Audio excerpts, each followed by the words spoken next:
Bab 1. Villa Zimmer terletak di Nyumhi. Tampak gemerlap cahaya di villa itu. Malam itu adalah pesta ulang tahun kakek Zimmer, dan dipenuhi oleh banyak tamu. Semua anak dan cucunya memberi kado dan mengucapkan, "Kami berdoa semoga kakek Zimmer selalu diberkati, panjang umur dan sehat selalu." Kakek Zimmer tersipu malu di kursinya. Dia menjawab, "Baik," kepada anak dan cucuku yang sangat patuh. "Aku sangat senang hari ini. Jadi, aku akan mengabulkan satu permohonan. Katakan apa yang kau mau, kakek. Aku ingin apartemen dekat pantai. Tidak mahal kok dan itu hanya $1 juta lebih sedikit. Kakek, aku ingin tas Chanel yang edisi terbatas. Kakek, aku ingin mobil sport BMW. Kakek, aku ingin jam Rolex." "Baiklah. Aku akan kabulkan semua permohonan kalian," janji kakek Zimmer. Melihat ekspresi di wajah mereka, kakek Zimmer juga sangat bahagia. Dia merasa bersyukur dan puas. Saat itu, menantunya Harvey York tiba-tiba maju dan berkata, "Kakek, maukah kau membelikanku skuter agar memudahkanku membeli sayur?" Sontak, semua anggota keluarga Zimmer yang ada di ruangan kaget. Hampir semuanya tertegun tak percaya melihat Harvey. Apa si menantu ini gila? Apa maksudnya? Bagaimana bisa seorang menantu, bukan anggota keluarga Zimmer, meminta sesuatu? Dan lagi, dia bahkan tidak menyiapkan kado untuk kakek Zimmer di pesta itu.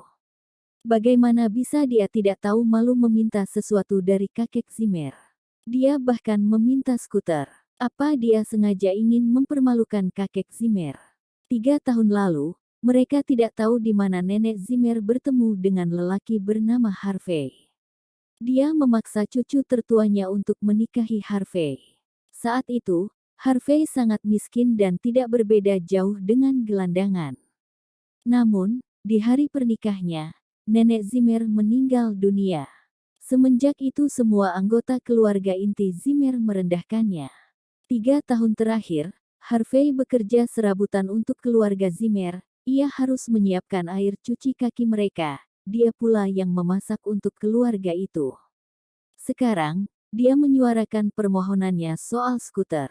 Tentu saja itu adalah permintaan yang mustahil. Skuter di rumah itu telah dicuri oleh seseorang ketika Harvey pergi membeli sayur di hari sebelumnya. Ia sangat miskin dan tidak memiliki uang. Jadi, dia hanya bisa ikut menyuarakan permohonannya saat ini. Saat kakek Zimmer sedang bahagia, Harvey menduga permintaannya akan dikabulkan. Kakek Zimmer yang terlihat bahagia sebelumnya seketika berubah muram. Kakek melempar gelas di tangannya dan semua hancur berantakan di lantai. Lalu membentak marah, "Sialan! Kau datang ke pestaku untuk merayakan ulang tahunku? Atau hanya untuk menghancurkan suasana di depan keluarga?" Istri Harvey, Mandy Zimmer, langsung menghampiri sang kakek dan menjelaskan, "Kakek, Harvey kilaf. Hari ini adalah hari bahagiamu. Jangan marah karena dia." Lalu dia memisahkan Harvey ke samping.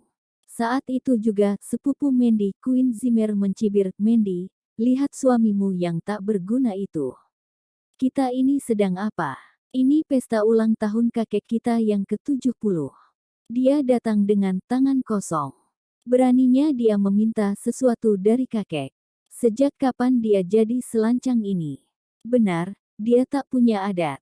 Bisa-bisanya dia meminta sesuatu. Tidakkah dia melihat begitu banyak tamu yang datang hari ini? Sangat memalukan." Itu adalah sahutan dari cucu kesayangan kakek Zimmer, Zack Zimmer. Dia selalu membenci Mandy. Sekarang dia punya kesempatan menghinanya. "Dasar tidak berguna. Punya hak apa dia untuk tinggal di keluarga kita? Ya, dia membuat malu kita. Aku tahu sekarang, dia memang bertujuan untuk mengganggu kita. Dia mau menghancurkan suasana bahagia kakek hari ini. Makhluk tidak berguna. Ada banyak pelayan di rumah ini. Apa kita memang membutuhkanmu untuk pergi membeli sayur saja? Kau bahkan tak perlu bekerja keras untuk itu. Tak tahu malu. Kau pikir, kau penting di keluarga ini? Pergi sekarang juga." Atau aku akan menghajarmu jika masih mempermalukan kita. Mendengar hinaan dan tuduhan dari anggota keluarga Zimmer, Harvey hanya bisa menunduk. 3 tahun lalu, Harvey bisa saja mati mengenaskan bila nenek Zimmer tidak menolongnya. Itu juga sebab dari bungkamnya Harvey dan mau melakukan tugas rumah tangga selama 3 tahun ini. Kakek, manajer York Enterprise, Don Sander telah tiba untuk mengucapkan selamat padamu. Seseorang memberitahu di pintu. Kemudian, seorang lelaki tinggi dan tampan memasuki ruangan dengan senyum. York Enterprise adalah bisnis keluarga milik keluarga York di South Light. Mereka adalah keluarga berpengaruh dan termasyur. Selain itu, Don adalah salah satu dari manajer proyek yang bekerja di York Enterprise. Dia terlahir dari keluarga yang mapan, dan memiliki andil penting, berharga di perusahaan. Banyak keluarga di Nyunghi yang ingin dekat dengannya, tetapi, mereka tidak memiliki kesempatan yang tepat. Sungguh mengesankan dia datang memberi selamat kepada kakek Zimmer di hari ulang tahunnya. Kakek Zimmer, kado ini untukmu, ucap Don dan tersenyum. Ketika sang kakek membuka kado darinya, orang-orang terpukau. Terdapat cek sejumlah $880.000. Di Nyunghi, jumlah itu bisa dipakai untuk lamaran pernikahan. Kakek Zimmer, aku datang hari ini untuk melamar. Aku sangat mengagumi Mandy sejak lama. Aku harap dia bisa menerima lamaranku dan menikah denganku. Semua orang terkesima. Seketika saat itu, semua orang kaget Mandy adalah istri dari Harvey. Kenapa Don tidak peduli soal itu? Dia sama sekali tidak menghargai Harvey. Tapi, jika ditimbang-timbang, Harvey hanyalah menantu tidak berguna yang diadopsi. Kenapa Don harus menghormatinya? Don bahkan tidak takut jika menyinggung Harvey. Aku tahu bahwa ajakanku terlalu mendadak, tapi aku tidak bisa lagi melihat Mandy hidup bersama lelaki tidak berguna. Kakek Zimmer, aku berharap kau bisa mempertimbangkan tawaranku dengan baik. Don berkata dan tersenyum. Lalu dia berbalik dan menatap Mandy, tersenyum dan berlalu. Segera setelah itu, Don memandang Harvey sekelabat. Dia sama sekali tidak menganggapnya ada. Setelah Don pergi, semua orang langsung berdiskusi hangat. Tuan Sander adalah manajer departemen di York Enterprise. Dia punya jabatan besar. Aku pernah dengar bahwa keputusan yang dia buat sangatlah menentukan nasib perusahaan kecil, membuatnya hancur atau sukses. Jika mereka menikah, keluarga kita juga akan sangat diuntungkan dari situ. Adik Mandy, Cynthia Zimmer tiba-tiba maju dan berkata, Harvey, bukankah kau mau skuter? Jika kau setuju menceraikan kakakku, besok aku akan membelikanmu skuter. Bagaimana? Bagus. Ide Cynthia sangat bagus. Bukankah lelaki tak berguna ini ingin skuter? Kami akan berikan padanya. Buat dia setuju untuk bercerai. Kakek Zimmer menatap Harvey penuh harap. Harvey, jika kamu mau menceraikan Mandy, aku pastikan kau tidak hanya mendapat skuter, lebih dari itu, bagaimana dengan $1 juta? Awalnya Harvey hanya menunduk, tetapi saat ini, dia menatap Mandy yang berada di sampingnya, menggelengkan kepalanya dan berkata, kakek, aku tidak akan pernah menceraikan Mandy. Wajah kakek Zimmer berubah geram. Dia menunjuk Harvey dan mengusirnya dengan penuh amarah. Sialan, beraninya kau menolak tawaran bagus dariku. Pergi kau, pergi sekarang juga. Aku tidak mau ada orang menyedihkan di pesta ulang tahunku. Harvey terkejut. Dia sangat kaget melihat kakek Zimmer sebegitu jahatnya, meremehkan perasaannya. Saat itu, dia hanya menggelengkan kepala karena heran dan pergi. Harvey, Mandy ragu. Dia bingung apa dia harus mengejar Harvey atau tidak.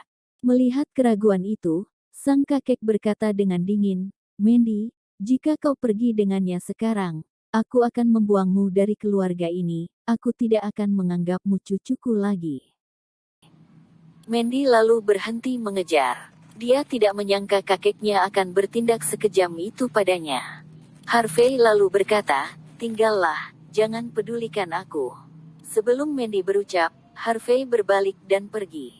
Zack tertawa terbahak-bahak. Iparku sayang, kau mau pulang dengan apa? Jangan bilang kau mau pulang dengan berjalan kaki. Kemarilah, aku ada $1. Biarkan aku berbaik hati dan memberikannya agar kau bisa bayar ongkos naik bus.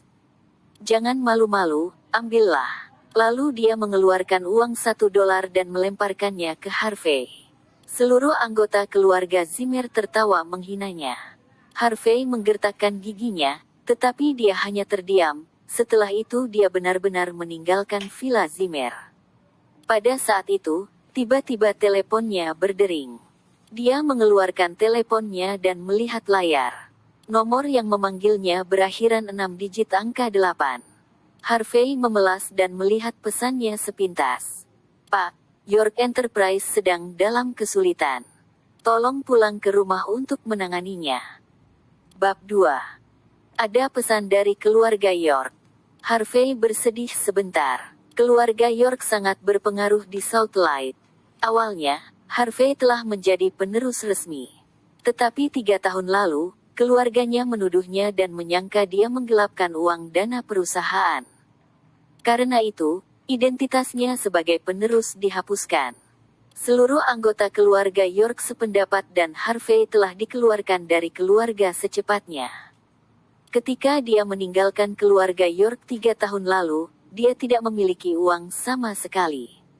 Tamparan itu sangat membuatnya trauma, dan dia sakit parah saat itu. Untungnya, Nenek Zimmer sangat baik mengajaknya tinggal bersama keluarga Zimmer. Dia bahkan menjadikannya cucu menantunya, jadi dia tidak perlu meninggal tragis di jalan.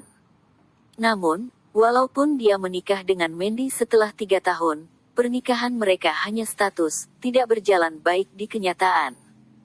Jika keluarga Zimmer tidak mempertahankan reputasi, Harvey tidak akan tidur di ruang kerja. Sudah 3 tahun penuh. Harvey mengira dia akan terbiasa dengan kehidupan itu. Faktanya, dia tidak lebih dari menantu yang dipungut keluarga Zimmer. Ada hal lain lagi yang membuat Harvey merasakan luka yang mengerikan. Walaupun Mandy selalu bicara tegas dan terus terang padanya. Dia terlalu cantik dan spesial. Setelah 3 tahun bersamanya, Harvey sadar dia cinta mati pada Mandy. Saat dia memikirkannya, ada pesan masuk di teleponnya. Pak, aku mohon padamu, tolonglah kami. Bukankah kau membeli saham tambang emas 3 tahun lalu? Akhir-akhir ini, seseorang telah memperhatikan adanya pergerakan meningkatnya jumlah emas di saham tersebut. Sekarang, harga saham itu meningkat drastis. Sekarang dana perusahaan telah dipotong dan kami membutuhkan pertolonganmu segera.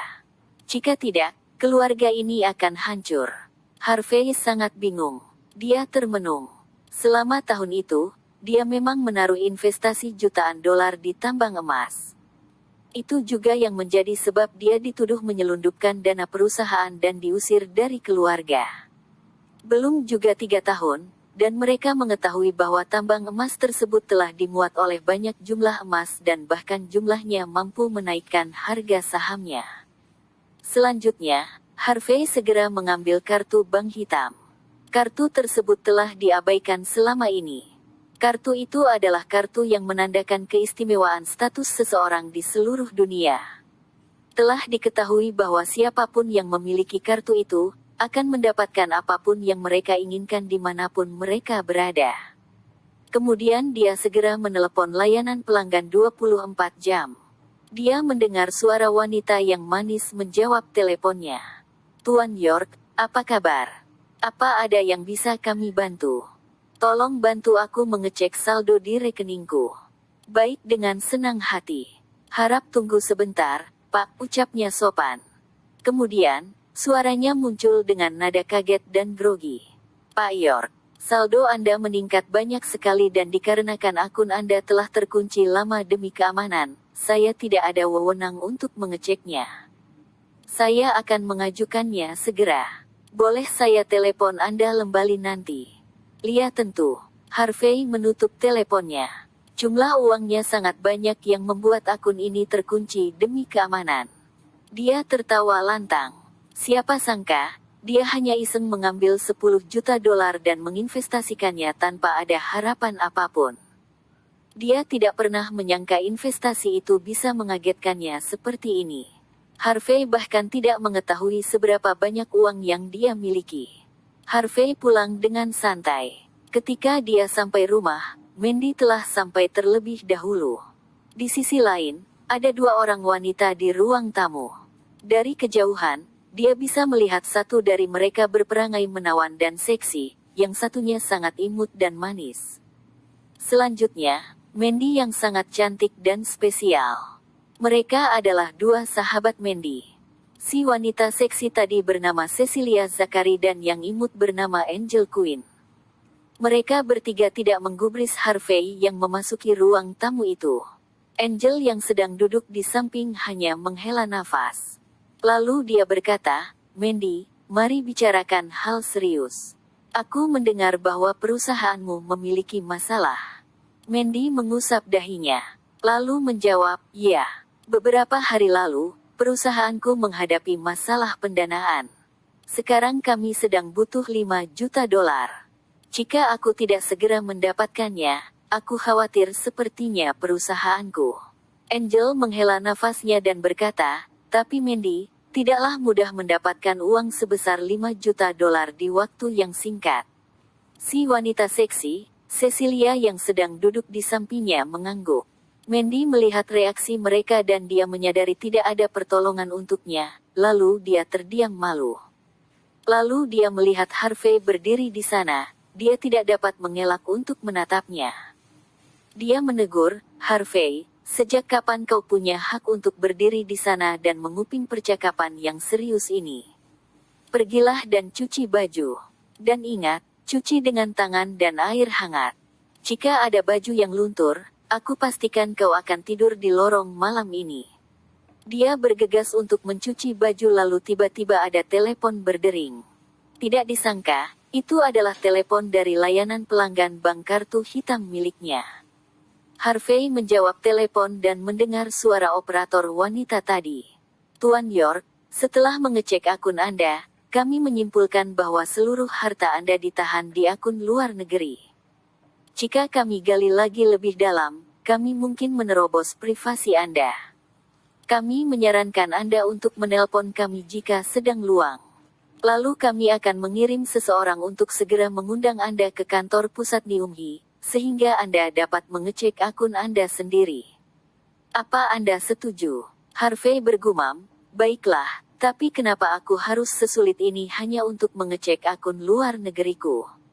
Seketika telepon ditutup setelah dia menanyakannya. "Mandy, suamimu memang sangat lucu." Angel tidak dapat menahan tawanya. Dia ingin mengecek uangnya di akun bank luar negeri. Apa dia terlalu banyak nonton acara TV? Apa dia bahkan tahu apa itu akun luar negeri? Mendengar itu, Mandy tertawa juga.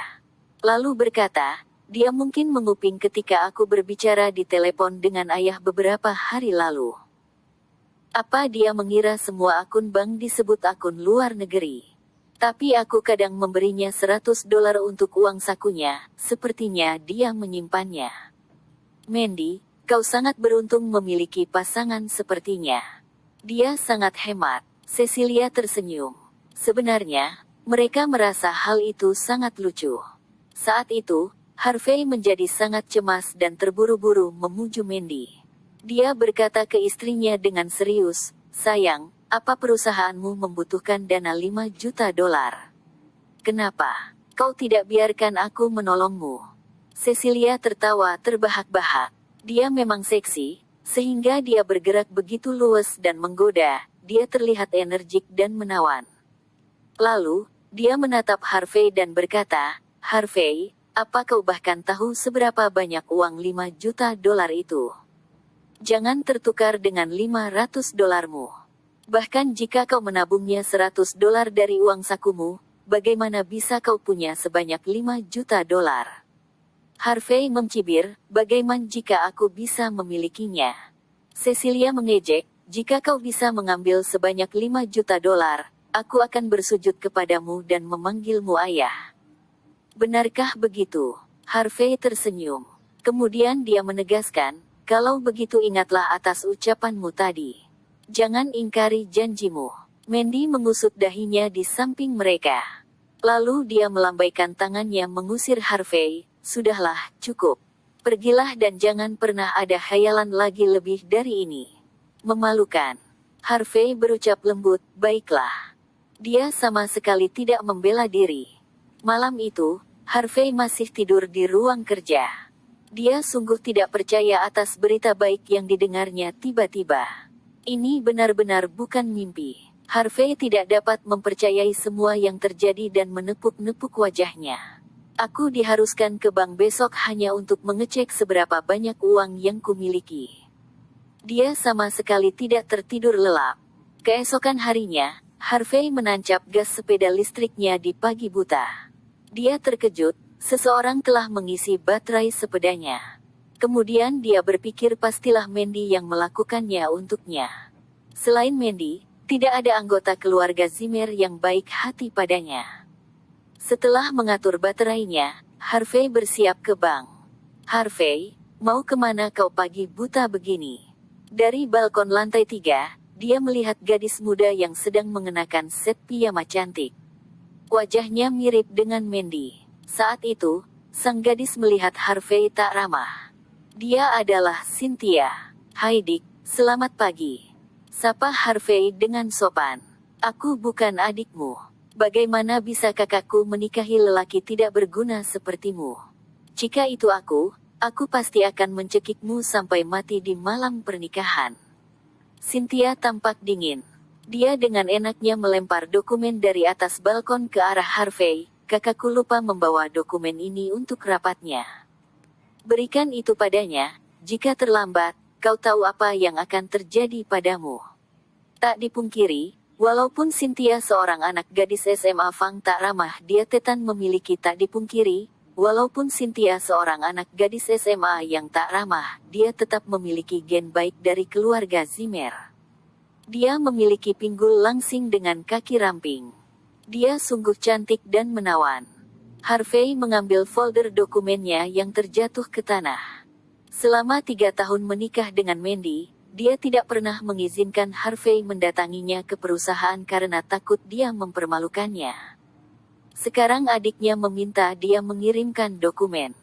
Apa ini mimpi? Pergilah cepat. Melihat Harvey termenung, Cynthia sangat jengkel. Kakak ipar orang lain berpenampilan tinggi dan tampan.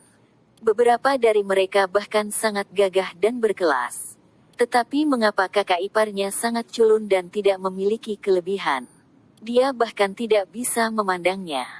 Terlebih lagi, dia tidak setuju untuk bercerai. Memangnya dia pikir, dia siapa?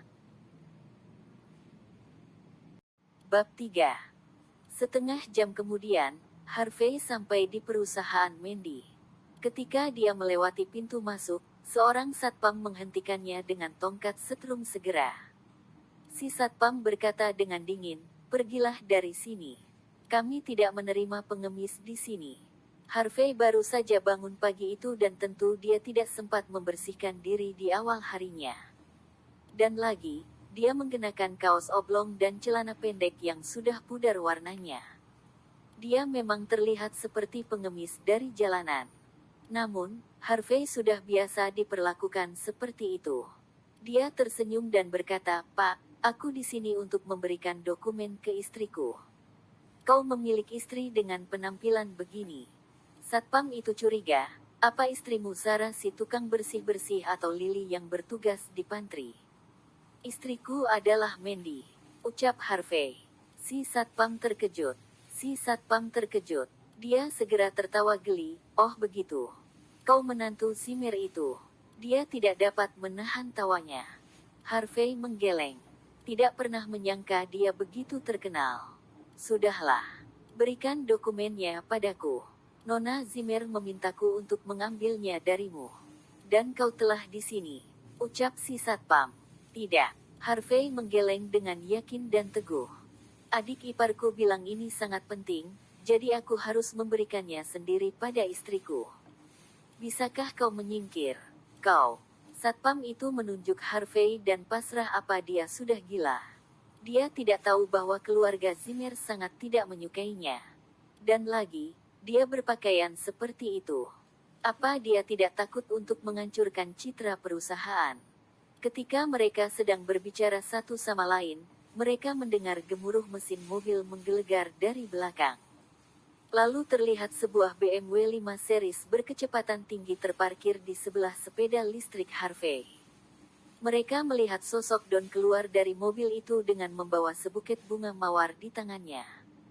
"Senang bertemu dengan Anda, Tuan Sander." Melihat Don, si satpam sombong itu berubah ramah dan penuh kagum menyapa.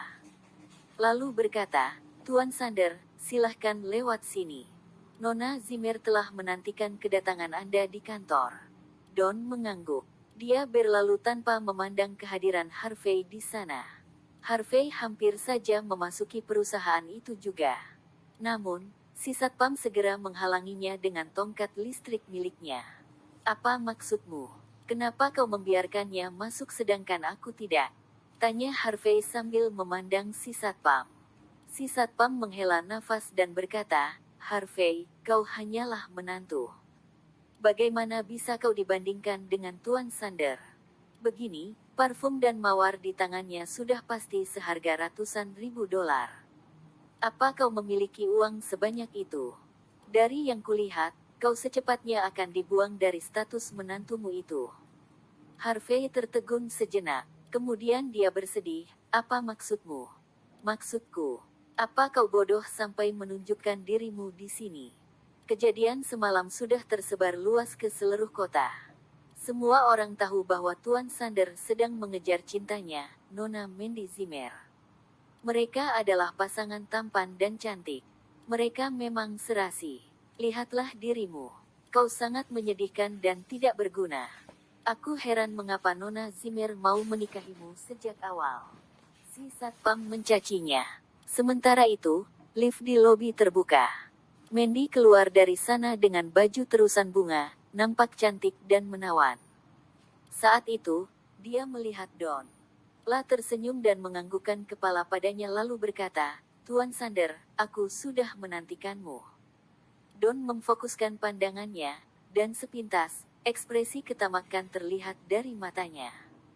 Sungguh hampir tak terlihat. Dia menjilat bibirnya tanpa sadar dan memberikan buket bunga yang dia bawa dengan anggun. Dia tersenyum dan berkata, "Orang bilang, hadiah indah harus diberikan kepada yang pantas mendapatkannya. Mandy, kau sungguh cantik seindah bunga. Jadi, hanya kau yang pantas diberikan hadiah bunga ini." Mandy cemberut sedikit. Dia masih mengingat kejadian malam itu. Don melamarnya di depan orang-orang, dan sekarang seluruh kejadian itu diketahui oleh semua orang di Nyunghi. Sekarang, dia bahkan tak gentar mengejarnya. Awalnya, Mandy sangat enggan bertemu dengan Don. Tetapi perusahaannya sangat membutuhkan dana saat ini, jadi dia tidak memiliki pilihan selain meminta bantuan Don. Mempertimbangkan hal itu, Mandy tersenyum dan berkata, "Tuan Sander, aku tersanjung. Aku mengundangmu hari ini dengan hormat karena ada kesepakatan bisnis yang ingin aku negosiasikan denganmu. Mengapa aku malah mendapat hadiah darimu?" Don tersenyum bahagia dan berkata, "Ini bukan apa-apa. Mandy, sepertinya kau tidak ingin hadiah ini dariku. Apa kau ingin lebih? Apa ini kurang untukmu? Bagaimana jika aku meminta seseorang untuk pesankan bunga impor dari Praha, apa kau mau?" "Tidak, kau tidak perlu melakukan itu. Produksi bunga dari Praha tidak begitu baik tahun ini. Aku mendengar bahwa bunga mawar yang mereka budayakan memiliki biaya yang tinggi, seharga ribuan dolar per tangkai." "Itu tidak perlu." Mandy menggeleng. Walaupun dia menyukai bunga itu, dia tidak bisa menerima bunga dengan harga yang tidak masuk akal. Lebih dari 1.000 dolar per tangkai. Don memicingkan matanya dan mengira-ngira, "Betul sekali, aku tidak bisa memberinya setangkai bunga itu saja. Aku sedang memegang ratusan bunga mawar saat ini. Jika aku memang mau memberinya mawar mahal itu, aku butuh sebanyak ini juga. Dengan begitu, harganya akan lebih dari 2 juta dolar." Ketika Don berpikir soal itu, Dia tidak bisa menutupi kecanggungannya walaupun dia adalah lelaki yang selalu terlihat gagah di depan orang karena kekayaannya. Namun, di saat itu, Harvey yang sedang berdiri di luar lobi, telah berhasil melewati satpam dan memasuki lobi. Tiba-tiba, dia merebut buket yang ada di tangan Don dan melemparnya ke lantai. Sayang, jangan terima apapun dari orang lain. Jika kamu memang suka bunga mawar, aku akan membelikannya untukmu. Ini hanya bunga belaka. Tanpa disangka, Harvey menjadi sangat tegas. Dia mengambil tangan Mandy yang lembut nan kecil dan membawanya menuju lift. Harvey, lepaskan aku. Omong kosong apa lagi ini? Mandy melepas genggamannya perlahan. Mereka sekarang berada di lobi perusahaan dan sangat ramai oleh para pegawai berlalu lalang. Tentu saja, dia tidak bisa terlihat bodoh, karena dia adalah CEO di sana. Dia bersikeras ingin melepas genggaman Harvey yang begitu kuat. Bajingan, kembali kau. Awalnya, Don merasa canggung. Sekarang, dia sangat marah. Sebenarnya, dia menghabiskan ribuan dolar untuk bunga itu. Dia tentunya sangat tersulut karena bunga itu dilemparkan begitu saja ke lantai. Dan yang lebih penting lagi, si brengsek itu memegang tangan sang dewiku. Aku bahkan belum memegangnya, kau menghancurkan bunga mawar pemberianku. Kau bisa menggantinya, hah? Kau pikir kau siapa? Don memukul-mukul pintu lift yang sudah tertutup dan memaksa membukanya. Sialan. Jelaskan padaku sekarang. Atau kau harus membayarnya.